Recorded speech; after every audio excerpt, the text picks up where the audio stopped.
মাসি এটা কয় টাকার নোট? এটা কয় টাকা? 10 টাকা। আচ্ছা আরে এটা এটা এটা কয় টাকা? এটা 5 টাকা। এটা 2 টাকা। আরে বুড়ি ভালো ছিল তো। মানসিক ভারসাম্যহীন হওয়ায় মাঝে মধ্যে কাউকে কিছু না বলে লাপাত্তা হয়ে যেতেন যোগুনা বিবি। পরিবারের সদস্যরা তাকে পুনরায় খুঁজে বাড়ি ফিরিয়ে নিয়ে আসলেও শেষবারের ঘটনাটি একটু ভিন্ন। এর আগে তাকে নিজ জেলার মধ্যে খুঁজে পাওয়া গেলেও শেষবার যখন হারান তখন দেশ ছেড়ে ভুলে বর্ডার পেরিয়ে চলে যান ভারতে। পরিবারের সবাই তার খোঁজ না পেয়ে ভেবেছিল হয়তো তাকে আর পাওয়া যাবে না, আর এভাবেই কেটে যায় দীর্ঘ 1 যুগের বেশি। অবশেষে নিরাশার আলো যেন আশার আলো হয়ে ধরা দিয়েছে। ফেসবুকের কল্যাণে এবার বাড়ি ফিরেছেন তিনি। অনেক দিন পর ছেলে মেয়েকে কাছে পেয়ে আনন্দিত যোগুনা বিবি। পোলাপানের কথা মনে করলে, বাড়ির কথা মনে করলে পেটের ভিতর জ্বলতো মরিচের মতো। অনেকদিন পর দেখছি পোলামাইয়া, ভালোই লাগে। ভালোই লাগে, পোলাপানের লোক বগল থাকলে ভালোই থাকে। যোগুনা বিবির বয়স এখন 70। তার বাড়ি শরীয়তপুরের জাজিরা উপজেলার জাজিরা ইউনিয়নের ড্যাঙ্গর ব্যাপারী কান্দি এলাকায়। তার স্বামীর নাম লাল মিয়া ব্যাপারী। 2011 সালে তিনি নিখোঁজ হন। এরপর তার খোঁজ পায়নি পরিবার। গত রমজান মাসে জাজিরা উপজেলার মাসুদ রানা নামের এক যুবকের ফেসবুক আইডির একটি পোস্টে কমেন্ট করেন ভারতের কলকাতার আজিজুল শেখ। তিনি কমেন্টের মাধ্যমে জানান তার কাছে 8 বছর ধরে বাংলাদেশের জাজিরার যোগুনা নামের একজন বৃদ্ধা রয়েছেন। এরপর মাসুদ রানা জাজিরার কয়েকটি ফেসবুক গ্রুপে যোগুনা বিবির ছবি দিয়ে তার পরিবারের সন্ধান চেয়ে পোস্ট করেন, আর সেখান থেকেই খোঁজ মিলে যায় যোগুনা বিবির পরিবারের। এরপর পরিবারের সদস্যরা কলকাতার আজিজুল শেখের সঙ্গে যোগাযোগ করে 30 এপ্রিল কলকাতা থেকে বেনাপোল স্থলবন্দর দিয়ে নিজ বাড়িতে ফিরিয়ে নিয়ে আসেন যোগুনা বিবিকে। ইন্ডিয়া থেকে যে মুরব্বী আর কি বুড়ি আছে, ওনাকে যখন বাংলাদেশে আনা হয়, আর ওই ক্ষেত্রে দেখা যায় ইন্ডিয়ার যে ওই আজিজুর রহমান ভাই আমার সাথে কন্ট্যাক্ট করে, এবং ওই ক্ষেত্রে আমি আর কি ওনার সাথে যোগাযোগ করি। তারপর ওনার নাম ঠিকানা কিছু জানতে পারি। জানার পরে আমি যেরকম আমার ফেসবুকে তারপর কিছু গ্রুপে পোস্ট করি। পোস্ট করার মাধ্যমে ওই মুরব্বীকে জোহরা বেগম যে, তাকে আমরা আসলে শনাক্ত করে খুঁজে পাই। ঠিকানা সবকিছু জানতে পেরে তারপর যেমন তার পরিবারের কাছে যোগাযোগ করাই দেয় আজিজুলের কাছে।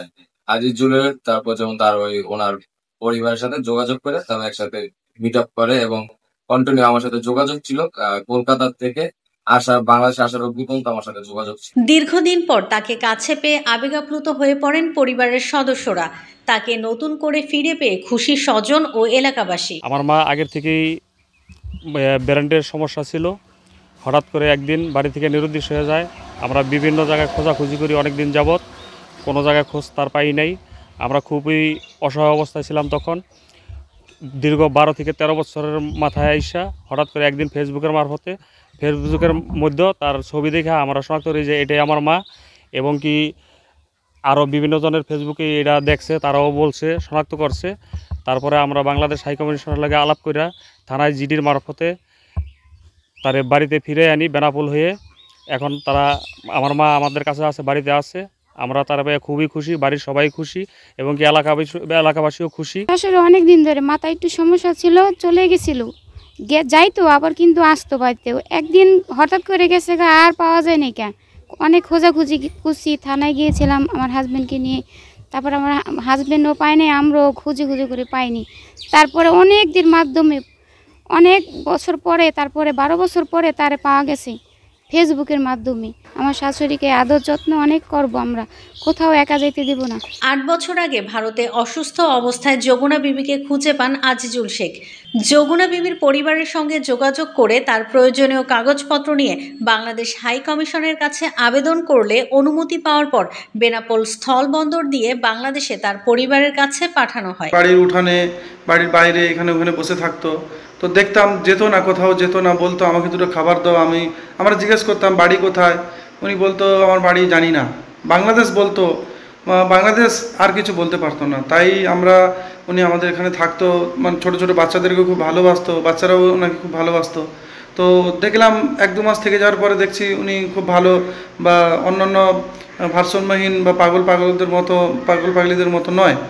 তো ইনি খুব একটু আলাদা। তাই আমরা কোনো শীতের মধ্যে কোথায় যাবে, কি করবে, আমার একজন কাকা নওসাদ আলী শেখ, তিনি বলল কোথায় যাবে কি করবে, কাজ করি আমাদের বাড়িতে ওই বাড়ির বারান্দাতে ওখানে শুয়ে থাকতো।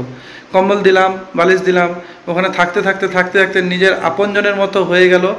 আর ওনাকে দেখতে আমার দাদির ফেস, পুরো ফেস আমরা খুব ভালোবাসতাম। নিজের দাদির পরিচয় দিয়ে দাদির মতো দেখতাম, বা নিজের ঠাকুমা দাদির মতো দেখতাম, দাদির মতো রাখতাম। যোগুনা বিবিকে ভারত থেকে বাংলাদেশে ফিরিয়ে আনার জন্য প্রয়োজনীয় কাগজপত্র দিয়ে সহযোগিতা করেছেন ইউপি চেয়ারম্যান। ভারত সরকার ও আজিজুল শেখের পরিবারের প্রতি কৃতজ্ঞতা প্রকাশ করেন তিনি। আমি কইছি তোমার মার জন্য তুমি টেনশন করো না, আমার পরিষদে যা লাগে এটি দিয়ে আমি তোমার মাকে ওখান থেকে আনবো। যাই হোক, আমরা একটা ঠিকানা পাইছি, ঠিকানা পাওয়ার পর আমি কাগজপত্র দিছি। তারপর ওই দেশের ওই এয়ারপোর্টে যা ইমিগ্রেশনে যা লাগবে সেটা আবার ওই দেশের যেই বাড়িতে ছিল উনি আমার ফোনে একদিন যোগাযোগ করেছে, চেয়ারম্যান সাহেব আমরা এভাবে দিতে পারি কি, অসুবিধা নেই, আমি কাগজপত্র দিই। তারপর দিছে, যাক আল্লাহর রহমতে মোটামুটি এই যে গত পরশুকে নাকি আসছে, আমাকে ফোন দিয়েছে চেয়ারম্যান সাহেব আমার মাকে ফিরে আনছি দেশে। আমি যাক আমি আসবো। তারপর আমি কালকে গেছি, যাইয়া দেখা টাকা করলাম। শরীয়তপুর থেকে সাইফুল ইসলাম আকাশের তথ্য ও ভিডিও নিয়ে রিপোর্ট risingBD.com।